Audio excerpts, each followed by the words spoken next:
Welcome all.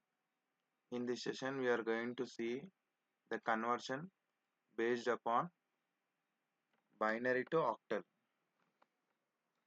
Now, whenever you are doing any conversion from binary to octal or octal to binary, there is a simple funda which you need to follow.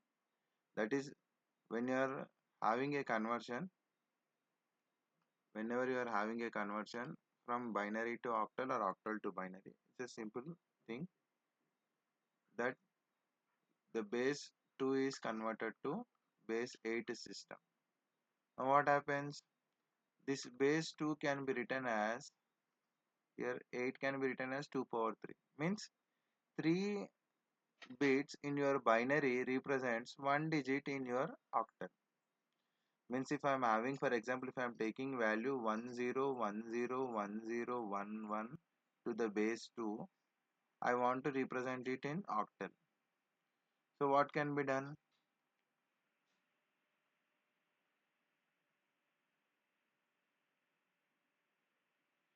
So I will group 3 bits here. I will group 3 more bits here. I will group 3 bits here. Now you can observe that there is one digit less here, so I'm adding a 0 here. So adding a 0 in front of a number doesn't change its value. So 010 is stands for 2, 101 stands for 5, 011 stands for 3. So my octal equivalent is 253. Now similarly, if I am having 4 5 6 to the base 8 and I want to convert into binary. Now 4, 5, 6 can be represented using 3 bits. So 4 can be represented as 100, 5 can be represented as 101, 6 can be represented as 110. So this is your binary equivalent. So this is how you convert the binary number to octal or octal to binary. Let's get into the next conversion.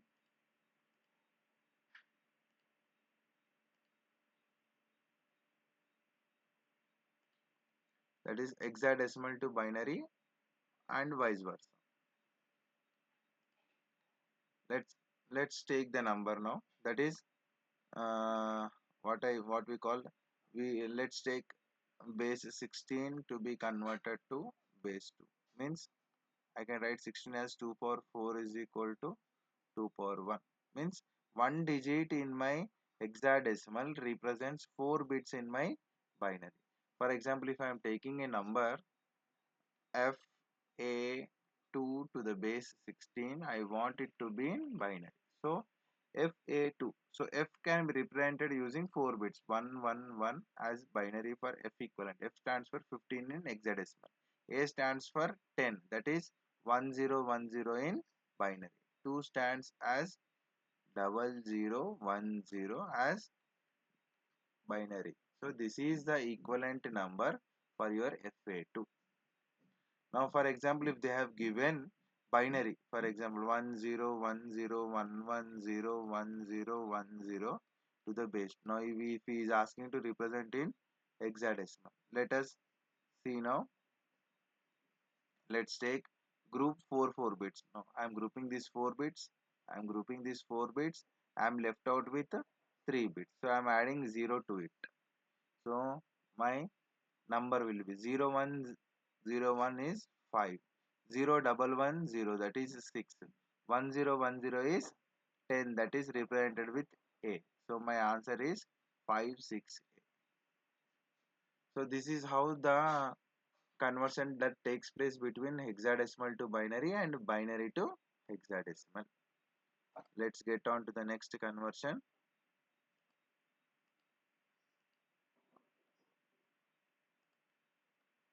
Next conversions. You can observe clearly here one thing. The I can have conversions from binary to, sorry, octal to hexadecimal or hexadecimal to octal. Let us see those conversions here. What I'm talking about is base 8 should be converted to base 16, or else base 16 should be converted to base 8. So whenever there is a conversion between octal to hexadecimal or hexadecimal to octal, an intermediate stage of binary to be obtained always. Now with this binary stage is important for any kind of conversions between octal to hexadecimal or hexadecimal to octal. Why? Because now when octal number is there, it's very easy to convert to binary by just representing 3 bits. Now when binary is there, you can represent directly easily in hexadecimal. Why? Because when grouping 4 bits under binary, you can represent the 4 bits as hexadecimal number direct. We'll see with one example. Okay. Now let us take 386 to the base 8 should be converted to 16. Now is this conversion possible? First of all, conversion is not possible. Why? Because in octal system there is no digit called 8. Why? Because in octal system the range is from 0 to 7. So for this thing the answer should be the conversion is not possible because there is no digit called 8 in octal series. Let us see one more example. If I am having 126 to the base 8 to be represented as a 16. Now intermediate stage I can get it. Now 126 will 3 digits are available in under octal.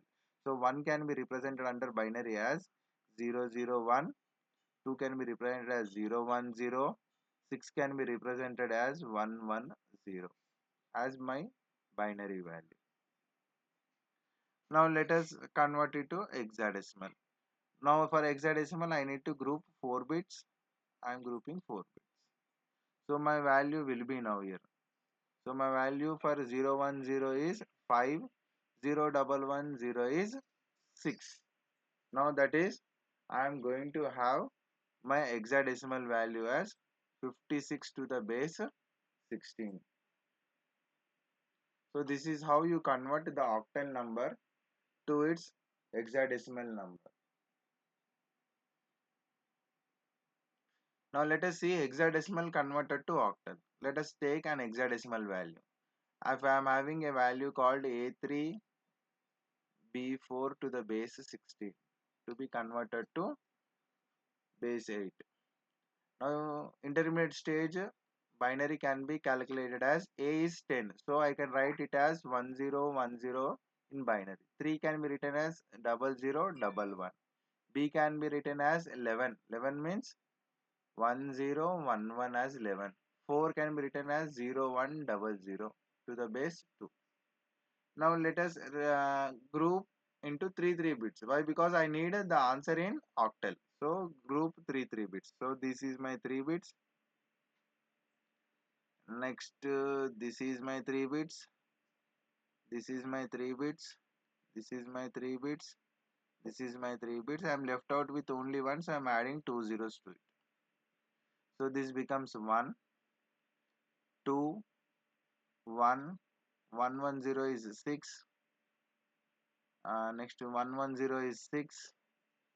Next 100 is 4. So my octal value is 1216664 to the base 8. So this is how the conversions that should be taken place between octal to hexadecimal and hexadecimal to octal. Now apart from these conversions also we have some other conversions. Let us see those conversions. For example, if he has given the value as 132 to the base 4 to be converted to base 3. Now these are some other bases like some base 4 and base 3. You might also get base 5, base 6, base 7. So those are also available. Now when these kind of cases arise, whatever the base is been given for you, that base should be converted to decimal first. Now when binary was given as a number, you were converting it to decimal by just multiplying the given number with its positional value. Similarly, here 132 can be calculated to its decimal by just multiplying the given number with its positional values. Let us consider now 2. 2 into 4 power 0 plus 3 into 4 power 1 plus 1 into 4 power 2. Now this gives me value 16 plus 12 plus 2. So what is the value? 28, 30. So 30 to the base 10 is the decimal value that which is going to appear for 132 to the base 4. Now you got a decimal value, you want it in binary. Now the simple technique, that is repeated division technique, that I need to follow for this thing. So 30 should be divided with the required base, that 3 times. So 3 tens are 30 with remainder 0. Next 3 threes are 9 with remainder 1. Next 3 ones are 3 with reminders. Collect all the reminders in the reverse order. You are going to get it as 1010 to the base 3. So this is the required answer. So these are the different types of conversions that you are going to see in number systems. Now whatever the conversions which are there, we have discussed everything. Let's see the final version, like how the conversions has been moved from one conversion point to the other conversion point. Let us see those things. Now you can see, you can clearly observe here one thing, that uh, the base 10 system, that is decimal system, can be converted to any base, that is x can be anything, 2 3 4 5 6 7 8. We can use a repeated division technique, means we need to divide the given number with its required base, so that we are going to get that base x value. But whenever base x is given of any value, that is 2 3 4, any base has been given, to convert it to decimal, what we are going to do, we are going to multiply the given number with its positional value. So this is how the generalized structure looks for any kind of conversion that happens between base 10 and base x. Now a simple example with I will tell you, where you can observe and you can get one conclusion regarding the bases and its numbers. Now for example, if I am having a 2 3 4 5 of base 6, which should be converted to base 10. So 2 3 4 5 to the base 6, value is 569 in the decimal system. If 235 of base 7 is converted to base 10, then it is 866. 2 3 4 5 of base 8, value is 1253 in base 10, that is decimal system. If I'm having a value 2345 of base 9, then its decimal value is 1742. Now 2345 decimal system is equivalent to 2345 of base 10. Now if I'm having base 11 system for 2345, then its value is going to be 3074 in base 10 system. Now let us compare these two columns with a small example. Now if I am taking a number a of base x, which is equivalent to number b of base y. Let us compare the bases and its conclusion. Now if x is equal to y, means if two bases are equal, then a is equal to b. We got this conclusion with this particular derivation. Now if x less than y, means all these conditions 9, 8, 7, 6, all these values are lesser than decimal values. Now when you compare these conversions, a is always greater than b, that is a is always greater than b or b less than a. Now when x greater than y, that is 11 greater than 10, right? Now at that particular point of time, you can observe that clearly a is less than b or b is greater than a. So this is what, for any kind of conversion, these three formulas stands perfectly. These three formulas should get satisfied for any kind of conversion. So this is what you need to observe while doing any kind of conversions. Okay. With this, we are concluding the conversions part. We'll meet in the next class with new numbers based upon their positional values. Thank you.